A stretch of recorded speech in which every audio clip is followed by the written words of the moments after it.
And then I am going to jump in with, I think we're good. I think we're live. All right.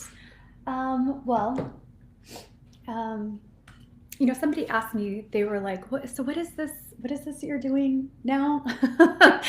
And I said, I had a podcast and I enjoyed my podcast until I didn't.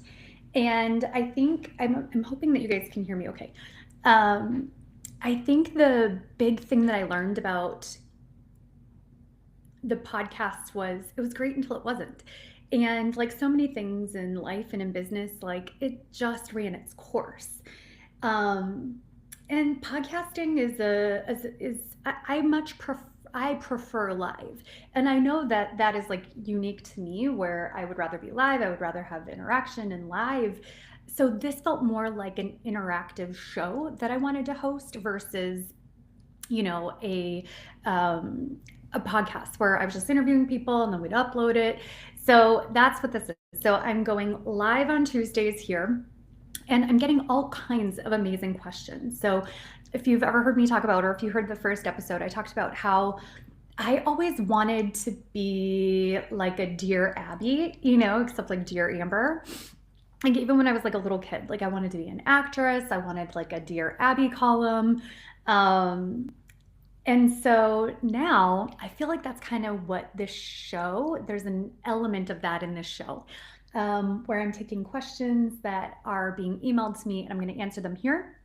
And then for those that are brave enough and want to, come on live with me and be here and ask questions, or even want to go in the hot seat for a reading, whether that be a psychic reading or whether that be a mediumship reading. I am really looking forward to working in this platform a little bit more to like be able to bring people live and do on the spot messages here as this grows. So this just felt like two birds, one seed with being able to have this and go live and nurture the part of me that wanted a podcast-ish something. So with that being said, I do just want to double check. Last week we had it so that I could see like people in here. I could see participants. So I'm not seeing that this week. Well, there's one. Okay. All right. Well, I'm just going to keep jamming because it is recording. So I'll have to kind of figure out some of this stuff. It's also a new system I've never used before. All right, so let's dive into a couple of the questions that got sent in. I had the best question, like I felt like that the first week, and now again, this time, I feel like these questions are even just as good. So I also tried to not read the question too much, or read into the question too much, because I really wanted to have an element of it being live and impromptu kind of here on the show. So let's,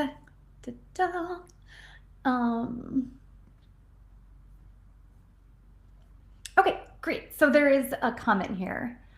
Okay, thank you for that comment, that Enchanted Empath, because I can't, for some reason, see individual people, but I can see the chat. So thank you for that. I appreciate that. That tells me that it's live. People are seeing it over on YouTube. So thank you.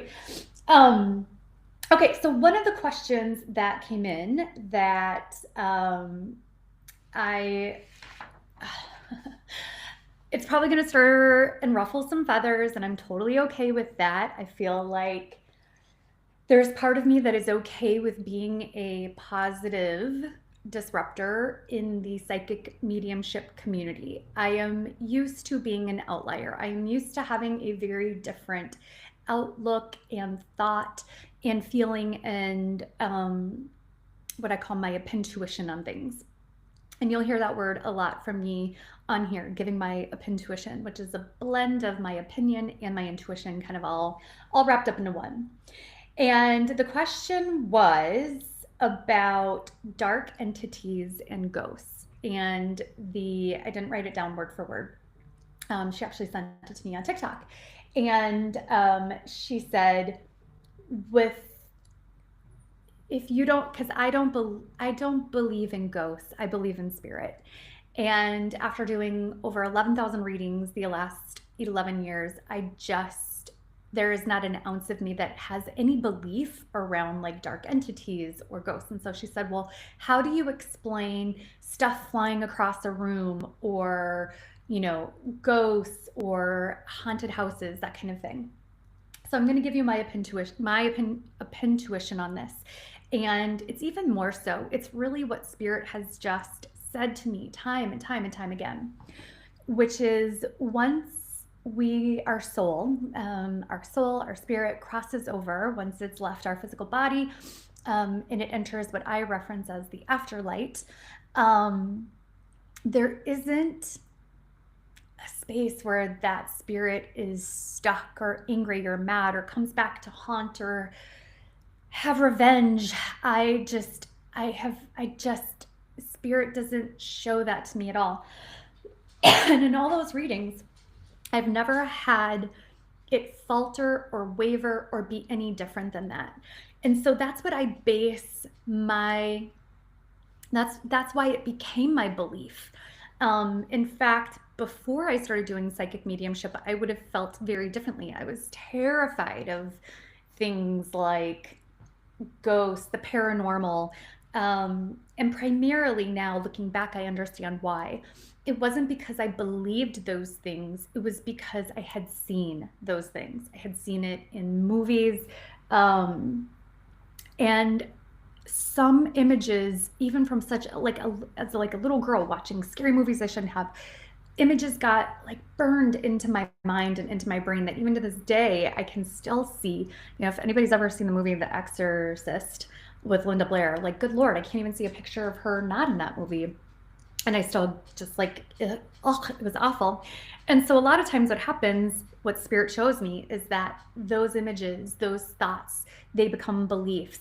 And then your mind starts to create scenario, starts to create untrue association to what's happening when you feel spiritual energy, because everybody can feel spiritual energy. That is not unique to me just because I'm a psychic medium. So then, if you and me were both sitting here and you had this like fear-based belief around ghosts and entities, and you believed like there was this dark side, and I believe the opposite based off of my beliefs from spirit, and we had a spiritual encounter, which is very common, right? Like, let's say spirit enters the room and maybe makes my candle like flame, like really flicker. Now, who do you think is going to have, we're going to have two very different experiences. I am going to be like, look at how magical that is. Look at how much magic, look how powerful spirit is, that it can come into our world and let us know that it is here and it is with us and it wants to talk. And spirit wants to talk.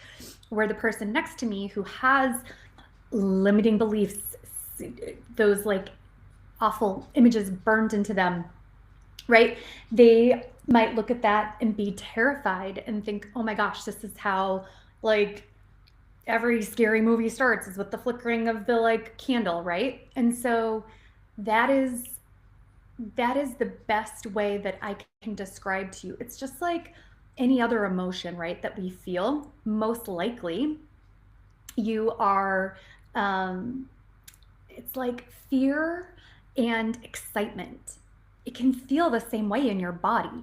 It's whatever thought you are thinking is telling you, is this excitement or is this fear? And the same, in my opinion, goes for spirit. I never use the word ghost. I always use the word spirit, and really encourage my clients that are having those types of, encounters to get present, calm, and really try to connect and see that there is nothing to be scared of. So that's, my take on it. It is a hill I am willing to die on. This is and I am not also trying to get you ever to believe what I believe. And people have different experiences all the time. I'm not discounting your experience. I am not it's just not something that I connect to and that I believe. It just doesn't sit well with my spirit. So hopefully that answered that question about ghosts, and happy to go into anything deeper or further. If you are here, please type in the chat, like let me know you're here. And if you have a question, pop that in. I would absolutely love to be able to do some on the spot messages here for you. So, and don't hold back. Like there is like no question that I am not willing to like on the spot here tap into for you. I appreciate your message about, the pre-recorded stuff is losing popularity. I 100% agree. One of the reasons I wanted to do this show is because I wanted authentically to be like, look, this is not AI. This is live. This is real. It's in the moment. So much of what I want to do is, IRL, in real life. And even though when I say in real life, that is taking on a very different meaning than it used to. In real life, to me, used to just mean in person, like face-to-face, heart-to-heart, where now in real life means AI is not included and not involved. So, and no knock to AI. I just have chose to not I don't want to use that. I want to use my gift. I want to use my gift of channel, of psychic insight. I want to use my gifts as a medium more than anything. And this felt just like the best way to do it. Not just go live on a particular platform, but be able to stream to multiple places. So I'm super excited about it. Okay, so next question. Well, actually, it wasn't really it was kind of a question. It was positioned to me. It said, can you give a psychic prediction or premonition for 2026? Now that is a very broad, like there's not a specific topic. Now I love doing this for business. So probably in like July, August, I had a couple things. I said, number one, Kirkland's home decor store. I don't know if you know that. I was like, it's done. It's going out of business. It's done. And I had a feeling Lululemon, even though at the time, like things were still looking pretty favorable and they were making some changes and they were rolling out this NFL stuff. I said, no, I think Lulu is over. I think the Lululemon craze is over. I think we're moving on to a different brand. Anyway, those things have come true. A lot of the things that I predicted for 2025 in terms of like marketing, trends, pop-ups, again, like kind of in real life, nostalgic marketing, all of those things all kind of happened. So that was fun. I'm glad that I document those because it's always a little, like, of course the psychic wants to be right. And it wasn't necessarily that I wanted to be right as much as I wanted my gift to be not me, not like the ego part of me gift respected, but the gift of psychic mediumship to be more respected. I think for so long, psychic mediums have been a fucking party trick, a circus sideshow, and I absolutely refuse to be put in that category. And so I feel like setting the tone and setting the bar at how accurate and how needed psychics are actually needed in this world, whether it be in business, in schools, in hospitals, in boardrooms, in the White House, wherever. We need more people we need more people believing in the really good, gifted psychics that are here to do really good work. So that's just kind of a big one. So back to the question, and this was something I wanted to really kind of connect into for kind of on the spot here. So a psychic premonition. So this feels like a business premonition. I feel like we are going to see a rise in entertainment, entertainment retail locations. So anybody remember those old, like I don't even know if they're still around, like Chuck E. Cheese? That's the image I'm getting here on the spot. More places like that are maybe not always just as kid focused, but maybe a little bit more adult focused. So I think of those like Dave and Buster's. I think people want to play more, enjoy more, hang out longer. So it'll be interesting to see if I feel like, are maybe like escape rooms were kind of a thing there for a while. That's not what this feels like. I would say it's more along the lines of something similar to a Dave and Buster's, but not that brand, not that franchise specifically. So that would be one thing that I see on the rise for 2026 in terms of business. Let's see, maybe I will try something in terms of entertainment. If you know me, I rarely ever tap into the entertainment industry, celebrity gossip, like that's not really my thing, but I know a lot of people like it. So let me see if I can bring forward some type of message or some type of insight here. I get that. So Julia Roberts. I hope nothing bad. I love Julia Roberts. I think she maybe, I don't know. I think I want to be really cautious and mindful of this, but I mean, I think that she's made, I don't know if I know nothing about her, actually, to be very honest. I only say that I like her because I love the movie Pretty Woman. I feel like something about maybe her like coming out. Again, like this is why I don't like get into celebrity stuff too often. It feels very gossipy, and I try to steer away from gossip, but man, do people love those psychic celebrities. I feel like she just has like this like radical shift in like how she starts showing up and who she's with and who her partner is, something along those lines. So we'll see. Anything else? I think we have some big icons we lose this year. I have felt an energy wavering around Jack Nicholson for a long time, for probably the last 3 months maybe. I love him. He's one of my favorite actors, so I hope that's not the right energy there. I see a consistent decline in seeing celebrities as influencers, but I see an increase. This is interesting. I see an increase. So I see like this number starting to go up of like people that start to go to movies again, people that start to enjoy some of the new entertainment coming up. So we'll see what that means. Let's see. I'm not going to do political. I get way too many people. It's such a hot, heated, passionate topic, no matter what side you're on or if you're on a side.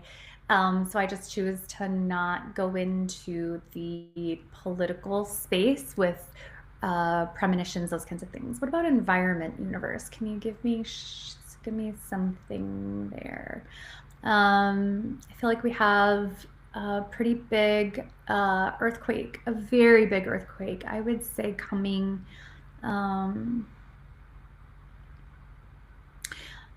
It feels like Taiwan. I also see a volcano in, I'm not I can't quite make out where this is. I think I'm fighting it. I think it's Hawaii, and I think I'm trying to push back against it. However, the image that I'm getting is of the movie Moana, which I know was not based off of Hawaii. It was based off of a different set of islands. So it makes me wonder if it's something more towards like where that is. Natural disasters are, I mean, of course, we have them every year. The few times that I've connected into those, I've been eerily accurate, and it is, again, like just not how I have chosen to use my gift. I have really chosen to use my gift for individuals who, life, business, and connecting people with their past loved ones. I love group.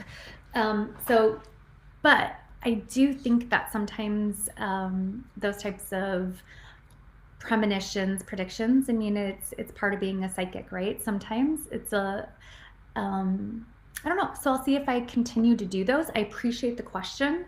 We'll see if they come true, if they come forward. So I didn't want to not answer that. Let's see, what was the next question that came in? Actually, I think somebody, hi everyone, seeing your stuff in the comments here. Okay, some people believe that addiction and mental illness are caused by entity attachment. What are your thoughts on that? What I would say to that, and this is again like my intuition on this, right, is I believe when people have mental health, myself included, many, many years ago, I would say like the level of anxiety that I had, I thought I was schizophrenic. I was seeing stuff. I was like literally seeing spirit, like walk around my house, right? And if I would have listened and continued to listen to the doctor, it could have been very bad for me. It could have been, I don't know, like insert whatever label. Like I'm not here to like judge anybody's, bipolar, any of these disorders, right? But instead I knew that I wasn't crazy. Like oftentimes I think we feel like we're crazy when we are gifted. In the early stages, in the early days, I really thought I was going crazy, and I had just had a baby, and so I was like, gosh, is this post, oh my gosh, I can't even oh my gosh, postpartum. I could not find the word. Is this postpartum? And that wasn't true at all. What was true was that I was sensing, seeing, feeling, and hearing, and didn't know what to make of it, except what Hollywood and religion and stories and books, that's what I had to make of it. And if I would have listened to that narrative, my life would look very different right now. I wouldn't be doing this work. But instead, I followed this like nudge and this calling, and thank goodness that I did. So my personal feel is that it's almost like reverse on that. If you are having some of those, let's say, if you're having episodes, you're feeling something, I personally believe it's because your mind and spirit are not matching. It's not connecting. Your mind is feeding you a different story than what spirit is trying to actually do. I believe that our body physically feels a very different way when we sense spiritual energy coming into our space. And when you do that, when you sense that, the thought that attaches and accompanies it is what is typically driving. And so if you don't have any experience with that, you don't have any know how it's really easy to think you're crazy, you have a mental illness, and you go get on medication and you buy into the story that the doctors tell you that it's all those things. I don't think that dark entities or attachments are a thing. That's, again, my personal belief, based off of what Spirit has shown me. I believe that it is the mind. I believe that it is human. I mean, I say this, but like, humans are the dark entities. The things that we do, the things that we say to each other, I mean, that's the dark entity, and that's what gets in our mind. Like, that's what plays out, and that's what the mind attaches to, you know? It's not spirit. It's not spirit. That's not my belief. It's not what I don't teach this, right? Like, it's not, again, like, I'm not trying to get you to believe it. I'm sharing, I get to, but it's my show, so I share my beliefs on it, my thoughts on it. As a follow-up, how would you have felt safe bringing that up to your provider? Like, what would help you trust a provider in exploring the mind-body-spirit connection without pathologizing it? That is a fantastic question. I think that it depends on your relationship, of course. It depends on your history. I mean, there's a lot of different variables there. It might not be a provider, a traditional like healthcare provider, that you need to talk to initially about what you're experiencing and what you're feeling. In fact, one of my girlfriends, I'm so grateful for her. I was telling her, I was like, oh my gosh, I'm like my words were like almost like, I'm going crazy. I'm seeing Rob, who's my husband, his dad, who passed away. I was seeing him in spirit around my house, and she was like, you should go see a psychic medium. And it was in that interaction with the psychic medium that I understood why I was seeing and feeling the things that I was feeling. Now, I'm not saying you have to go to a psychic medium, right? But maybe somebody that is more open to possibility other than what science can provide. And I mean, I have a regular doctor. I have and I have a naturopath. I have energy heal, like, you know, I go to energy healing. So I think what matters more is that whoever you open up to, especially that first time, is going to be more open-minded. I'm very protective now of when I share those types, those types of things, just because people are very quick to not believe, shoot it down. So I would just be if you are having a thought like that, that is probably the first indicator that mind spirit, it's more spirit, and there's more trying to connect with you. All right, let's see. Okay, so I have the next question. Where was it? Oh, this is such a great question. How do you rebuild self-trust after years of ignoring your gut feelings? So I think this is the first thing, right? What's interesting are those words, gut feelings. Now, I personally do not get, and I know a lot of people that don't, get a gut feeling. I don't feel things physically in my stomach. That's not where I feel my intuition or any of my psychic senses. So hearing, feeling, knowing, I don't ever get that sensation in my stomach. So I think it's important for you to know, like KNOW, your no, NO, right? I think it's important for you to know your no, and it's important for you to know your yes, and where that lives and feels in your physical body, as well as in being able to trace it back to a time when you trusted it. right? When you haven't trusted yourself for a while, when you haven't been making decisions from that place, when you are kind of off the path, you're in a place of, frustration, it's difficult to connect into that and be able to trust it. And yet your intuition has never abandoned you. It has always been with you. You just made it maybe dormant, or you're ignoring it. So I would say number one is go back as far as you can to a time when you did trust yourself and you did either take an action or not take an action. And every single human being has a story like this. Everybody can tell you a time when they felt something or they knew something and they didn't do it, and there was a car accident, or they did do it and they met the love of their life, or what is that for you, so that can start to be your baseline again of starting to trust yourself. And then the second thing is give yourself small intuitive exercises. And what I mean for this is,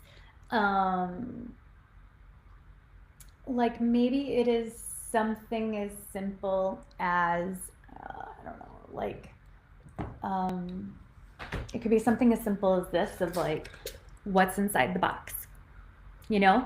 And you can find all kinds of fun, intuitive exercises like that out on YouTube, TikTok, and starting to just trust yourself. I would also encourage you to have that be a sacred commitment just between you and yourself. Don't, it's easy. It's like a big, so when spirit comes in the room for me, you'll often maybe hear, if you're on this show with me, you'll hear that. You'll hear me kind of pause and stutter and go, It's usually the way that I calibrate with, when spirit is like coming into the space. So that's number one. And then the second thing, but I physically, actually, with my eyes open, sometimes people don't have that. I am grateful that I do have that. I get, it looks like a starburst, almost like a flash of bright light, almost like a firework. And so when that happens, I just know that spirit has come into my space and is like here, maybe ready to connect. So we'll see if maybe this is for somebody here. We'll see. Let's see. Hey, Amber. Oh, hi, Deborah. How are you? So nice to see you live. Would love a reading. Curious if anything pops up for me. Anything specific that you want? Anything specific? Life, business? Give me a little bit, just kind of like a category. Otherwise, it's just so broad for life here. Give me or a question, like a little bit, instead of just a broad message. Brianna says, I have been hearing so much that we need more grounding in 2026. What do you do to ground yourself? Again, this is where I feel like I'm the counterintuitive intuitive, Brianna. I don't do any of those practices. I don't do anything or have any beliefs around chakras. I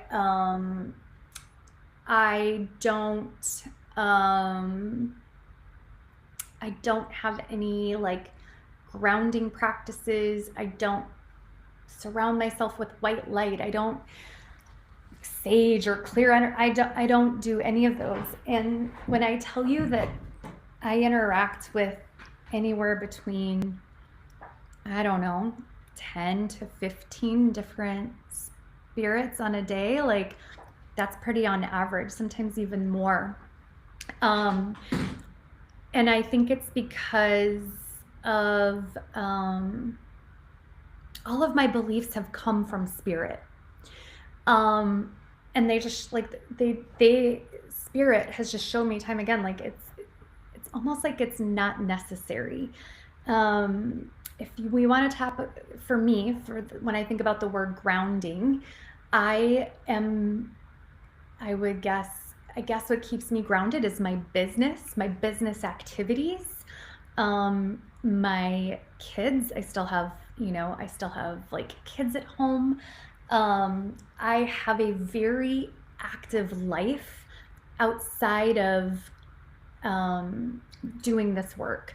And so I guess if I had to attach something to the word grounding, I would say it is human interaction. When it is human interaction that keeps me grounded. I guess I would also say I'm incredibly mindful of who I give my time and who I give my energy, but most importantly, what I give my thoughts to. And if it doesn't match, let me see if I can like move this. If it doesn't match what I have up here, I think you guys can probably see it, which is my like vision board. If it doesn't match up there, I'm probably not going to entertain it. And so I think vision and values and again, like humans is probably the best thing that grounds. I'm very, but I don't have specific practices like that. I wouldn't say that. Let's see. Okay, so Deborah is saying purpose, business / purpose. I feel like tides are turning. So first of all, that's like the first thing that I get. I'm also hearing, Deborah, like you've maybe gotta like, there's some, like the universe is showing me this image of a, what is it when the sand, hourglass? I'm getting this image of an hourglass, where you feel like the sand is just at an all-time fast flow or time is passing, and you get to receive whatever you want in whatever amount of time.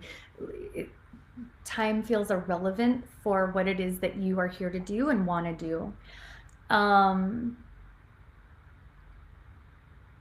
I feel like you're looking for this big soul purpose, this one thing that you can like sink your teeth into and just go, oh, this is it. And then you know what to do. And it is not going to happen that way. In fact, I would say purpose is actually pieces.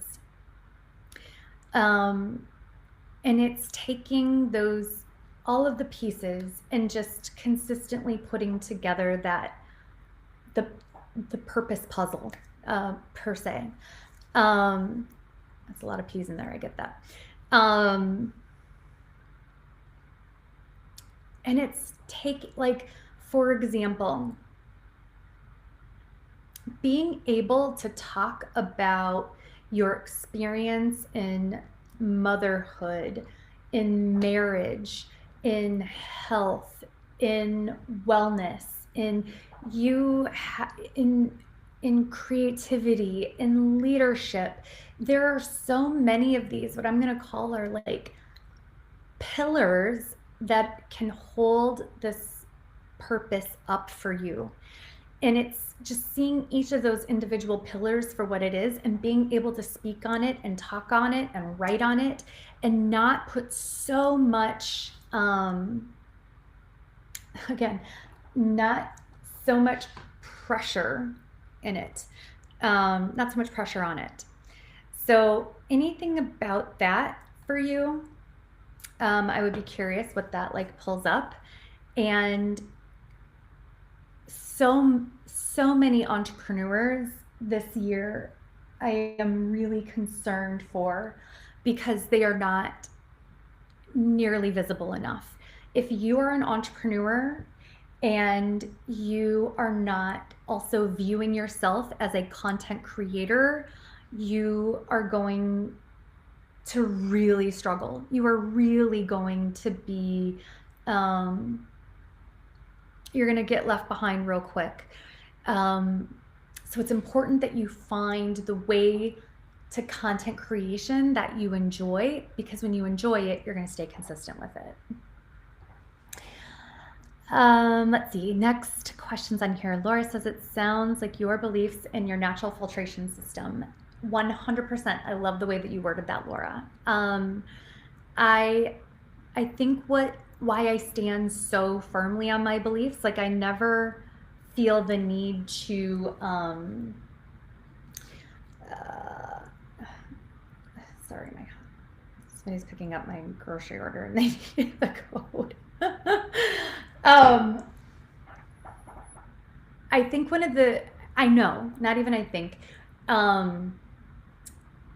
there is something really beautiful for me about knowing where my beliefs came from, right? It came from in the moment channeling messages for people during readings. It came from something so good. There isn't even a word to describe, again, like what I like, afterlight. And knowing that something that feels so beautiful and provides so much comfort and guidance and clarity and inspiration and healing and wisdom and enlightenment, that's never wrong. That is never going to be wrong. And so my beliefs come from that place, and it comes from channeling those messages. So I love that. It didn't come from a book that was, written by a human. It came direct, like literally straight from the source. So actually, I kind of really love that, straight from the source. Okay, let's see. Great question. Oh, who asked a great question? Oh, I wonder if that was like the grounding practice one. Let's see. If you have any more questions while we're here, Deborah, you are welcome. Otherwise, I'm probably going to wrap this up for this week. And then next week, I don't have, I'm not going to do a show because it is the week of Christmas. I'm off, but then I will be back the following week. If you love the things that I'm bringing forward here, please share. I would so greatly appreciate it. If you are on my email list, wonderful. If you follow me on TikTok or any of these other places, thank you so much for that. I appreciate that. And since I won't see you next week, I just want to say have a Merry Christmas. Enjoy your time with your families, with your friends, and thank you for being here. I'm really excited for what I think is what's possible for this show as I start to really focus and hone in on growing it, on bringing guests on, all of that. So let's see. Laura says, let's do one more here. Would love for you to expand on the content creation for my business if you get any messages or anything about managing my family of origin. What kind of business do you have that you are doing content creation for? So that's my first question. So I think, and this is for you and for anybody who is in that space. Number one is, I said it a little bit earlier and I'm going to say it again, like you have to know how you enjoy content creation. For example, I had a client who she just could not get herself to do any reels. And I was like, we are not going to continue to just force and push this when it's not what you really want to do or enjoy doing. So instead, what we got to the core of is she really wants to write books. She really wants to write blogs. She really wants to do newsletters. Freaking fantastic. Let's double down on that first. If at some point along the way, she feels like doing a video, great. But if not, we're not dependent on that. So that would be my first question is, how do you enjoy content creation? If you are somebody who tends to like to be behind the scenes versus being seen, that is going to be really difficult for you and for your business. In fact, to the point that I have been saying to some people, like, maybe you should look for not necessarily like a I don't want to say like a job, like still doing what you're doing, but maybe you go and you are at like a chiropractic clinic where you're not responsible maybe for all of the marketing or for doing the marketing, or something along those lines, right? Where there's like a shared community of people that are also doing marketing. When you are an entrepreneur and you're a solo entrepreneur, you are your marketing team, you are your sales team, and that's what gets really difficult. Is balancing kind of balancing all of those things. But marketing and sales, that's what's going to keep you in business. So let's see, therapist. I enjoy lives and then turning them into blogs. Okay, so if you enjoy lives, I would maybe try something similar to like what I'm doing here, right? Where it's a set day, a set time, and your audience knows you're going to go live. They know they can come, they can interact. I would say that would be number one. And if you enjoy lives, I would say you could also turn those lives into, like, take the bite-sized pieces and turn those into like little mini reels, like there's so much software out there now that can do that for you. I would say the other thing, if I were you, that I would do is I would host a live call, like maybe it's via Zoom, and let people come in and experience you in your gift.